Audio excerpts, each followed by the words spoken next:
Hi friends, welcome to Spicy Cooking Channel. இன்னைக்கு நம்ம என்ன வீடியோல பார்க்க போறோம்னா சூட மீனை வச்சு அதாவது சூடப்பொடி இதுக்கு பேர் சூடப்பொடின்னு சொல்லுவாங்க. சூடப்பொடி மீன் இருக்கு இல்லையா அதுதான் சூடப்பொடின்னு சொல்லுவாங்க.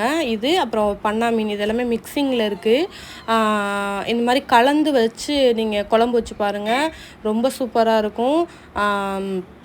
மீன் எப்படி க்ளீன் பண்ணுறதுங்கிறத பாருங்கள். இப்படி தான் ஈஸியாக நம்ம க்ளீன் பண்ணணும். இப்போ நம்ம மீன் எல்லாத்தையும் க்ளீன் பண்ணி முடிச்சாச்சு. நம்ம உப்பு போட்டு நல்லா உரசிக்குவோம். நீங்கள் எந்த அளவுக்கு கல்லில் தேய்ச்சிட்டு நீங்கள் உப்பு போட்டு உரசுறீங்களோ அந்தளவுக்கு மீன் கவுச்சி இல்லாமல் இருக்கும்.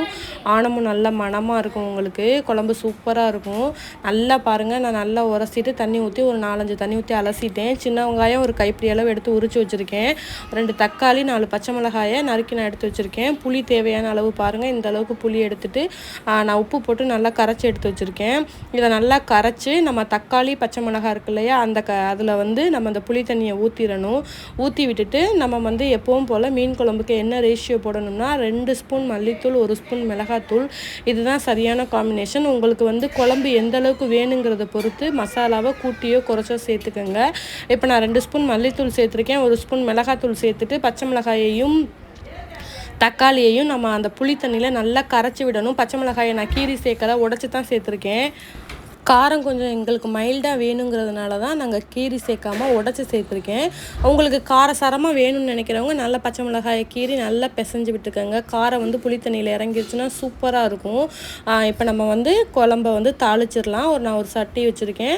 இப்போ எப்பவும் போல் நல்லெண்ணெய் தான் நான் சேர்த்துருக்கேன். நல்லெண்ணெய் நல்லா தாராளமாகவே ஒரு 3 ஸ்பூன் கிட்ட 3 டேபிள் ஸ்பூன் சேர்த்துக்கோங்க.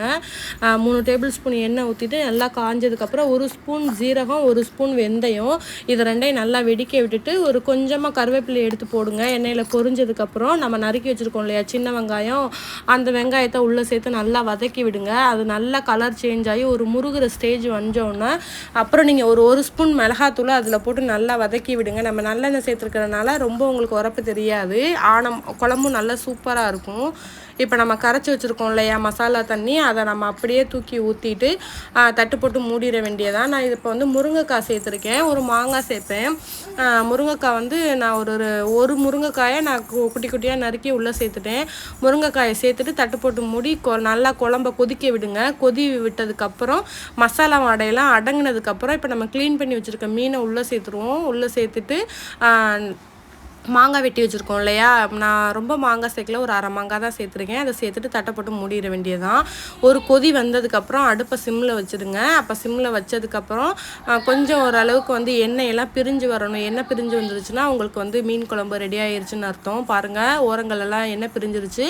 இப்போ நம்ம சுவையான சூட மீன் குழம்பு ரெடி ஆயிடுச்சு. எல்லோரும் செஞ்சு பாருங்கள், ரொம்ப சூப்பராக இருக்கும். பழைய சாதத்தோடலாம் சாப்பிட்டா சூப்பராக இருக்கும் காம்பினேஷன். என் சேனலை சப்போர்ட் பண்ணுங்கள், சப்ஸ்கிரைப் பண்ணுங்கள், லைக் பண்ணுங்கள். ஓகே ஃப்ரெண்ட்ஸ், பாய்.